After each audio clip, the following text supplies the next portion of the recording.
Hello दोस्तों, कैसे हो आप। उम्मीद करता हूँ आप सब अच्छे होंगे। आज मैं आपके लिए एक सुंदर कहानी लेकर आया हूँ।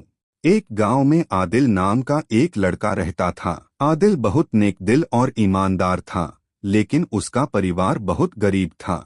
उसके पिता एक किसान थे और रोज खेतों में मेहनत करते थे ताकि अपने बच्चों का पेट भर सकें। एक दिन आदिल जंगल से गुजर रहा था कि उसे एक छोटा सा थैला मिला। जब उसने थैला खोला तो उसमें सोने के सिक्के भरे हुए थे। आदिल बहुत हैरान हुआ, लेकिन उसने तुरंत सोचा कि ये सिक्के किसी के हैं और इन्हें लौटाना उसकी जिम्मेदारी है। आदिल गांव वापस आया और जोर से कहने लगा, क्या किसी का सोने का थैला खो गया है? अगर हाँ तो आइए और अपना हक ले जाइए। गांव के लोग आदिल की ईमानदारी देखकर हैरान थे। थोड़ी देर बाद एक बूढ़ा आदमी आया और बोला, बेटा वो थैला मेरा है, मैंने इसे आज ही खो दिया था।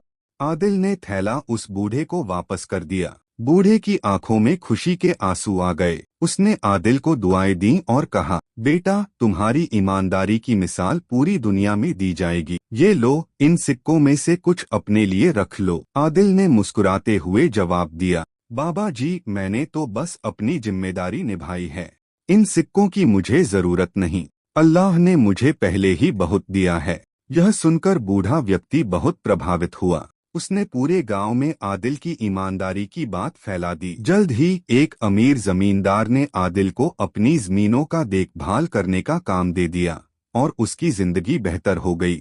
सच्चाई और ईमानदारी कभी व्यर्थ नहीं जाती। जब हम दूसरों के साथ सच्चाई और ईमानदारी से पेश आते हैं तो भगवान हमें अपनी कृपा से नवाजते हैं।